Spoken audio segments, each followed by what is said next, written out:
Good day. Welcome into First Take exclusively on YouTube. We got the Hall of Famer Shannon Sharpe, Stephen A. Smith. I'm Molly Qerim. Guys, let's get right into it. We got a full slate of in-season tournament action games tonight in the association. One team to keep an eye on is Zion and the Pelicans as they find themselves looking to bounce back after losing 5 straight games. New Orleans star doesn't seem too happy about the season struggles. Take a listen. Like I said last year, we had a team meeting. And it was brought up some things that I could do better, especially like with buying into the program. And right now it's tough right now, but like I said, right now I'm taking a little back seat right now, and I'm trusting the process. I'm trying my best to buy in right now. All right, this is Zion, Stephen A. What do you make of what Zion had to say? A couple of things. Number one, Shannon, that don't sound like he buying in at all. Let's get that out the way first. He ain't buying in at all. He's not happy. This is not a guy that really wanted to be there. He was hoping that he'd get drafted in a market like New York with the New York Knicks. Obviously, he ended up being number 1 overall. Ja Morant went number 2, and we had to get R.J. Barrett, who can play, who's no scrub. He's just not those two guys. But when you look at Zion Williamson, I think that he's got to take a strong, hard look at himself, Shannon, because how committed have you been to your own individual excellence? You missed all of the 21-22 season. You played just 29 games last season. This year, you've played 8 games of the 10. But the bottom line is, a legitimate argument could be made, Shannon, that when you've seen Zion at his best, if he were available and in the lineup, the New Orleans Pelicans could have been in the conference finals. Literally last year. Yeah. Or the year before. They could have been in the conference finals because those are the kind of young athletes that they've had. Something's wrong. I think the biggest thing is that his heart is not in being a member of the Pelicans. You could see it. It's written all over his face. And right now, he's averaging 21 a game, like 51% shooting from the field. But he's not being Zion. He's a guy that's struggling to display his interest in actually playing. And you can't talk about the system trying to buy in because Willie Green was there, and if you were on the court healthy, y'all could have made a run. So clearly it wasn't something wrong with the system then. I don't want to hear something about something being wrong with the system now. Yeah, Stephen, I'm not buying what he's selling $3 for $1. He's not a guy that's buying in. He doesn't seem really committed. You can tell the way he's let his weight fluctuate up and down. He's not been on the court, and he's probably upset with not being the number 1 option. But how can I build around you when more times than not, 60% of the time, you're going to be out of the lineup. So now we've got to go. We've got to come up with a guy that's going to be more consistent in the lineup in which Zion has been. Stephen A., look, I get it. Everybody should be happy. But like you said, he wanted to be in a major market because he believes he's a superstar. And he doesn't believe he can get the shine, the recognition, the love, and the adoration that he deserves being a talent like he is in New Orleans. But I'm not so sure that he's devoted himself. While you're there, I'm going to give you everything I've got. I'm going to buy in nutritionally. I'm going to buy in, make sure I'm available, and then we'll reassess where I am in 2 to 3 years. Bro, you have been on the court marginal at best. You have not been in top shape, ever. Maybe a little bit now, but I still believe you're too heavy. So I can't get behind you on this one, Zion. You're on an island by yourself, bro. Yeah. I don't want to hear nothing about you trying to buy in when you've done anything but that. That's true. Yep.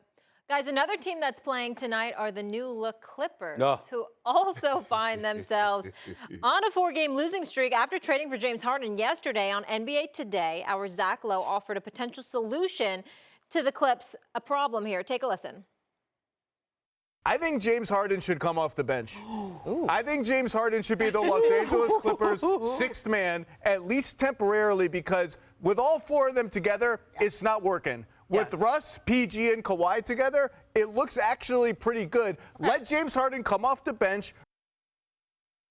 All right, so the Clippers face the defending champion Nuggets tonight, who are without guard Jamal Murray. But, Stephen A., do you think tonight's game should determine whether Harden should be in the starting lineup moving forward? I think so, because I think that when you looked at the Clippers, even when they lost with James Harden having just arrived and not being on the bench and not playing yet, when they lost to the Los Angeles Lakers, that was a thrilling basketball game, one that the Clippers could easily argue if Paul George hadn't fouled out. They could have won that game. what you saw was a level of synergy. You saw Russell Westbrook playing at an elevated level. You saw Paul George playing at an elevated level. You saw Kawhi being Kawhi. Now that James Harden has arrived there, you look at Russ being taken out of games. He's looking at Ty Lue like he done lost his mind. You look at Paul George, he seems a bit confused. You're talking about guys like Kawhi Leonard saying that eventually we'll get it together, but you're really showcasing the lack of leadership ability that he has because he's about grabbing his lunch pail and doing his job, but not necessarily about galvanizing the troop and making sure everybody maximizes their potential. So you got all of that going on, and then you're going to add James Harden into that mix, and he needs the ball, but when, because he wants to do the right thing, he's not being aggressive when he should be. Sometimes he's being aggressive when he doesn't need to be. It doesn't seem to be any rhyme or reason to what's going on here, and I think it's clear, Shannon, what I said before the trade took place.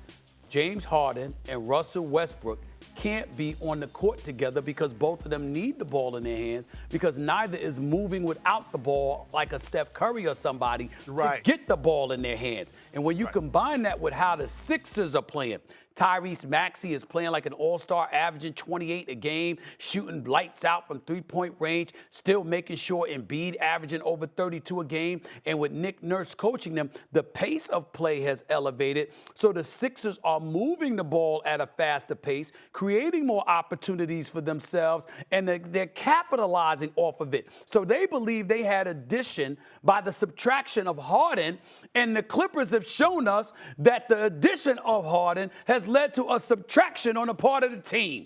I don't know what else you do other than say, yo, he got to come off the bench if they lose tonight. Stephen A., are we sure James Harden is the same player?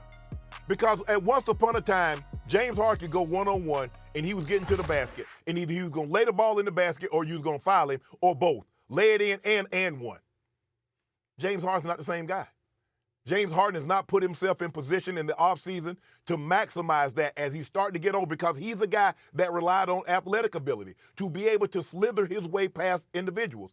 And now you got two guys that need the ball in order for them to be at their best. And like you said, Russ was playing so well. I was so happy to see Russ happy, playing the way he was playing. And now James Harden has come in and he's upset the apple cart. They didn't need James Harden. They had enough.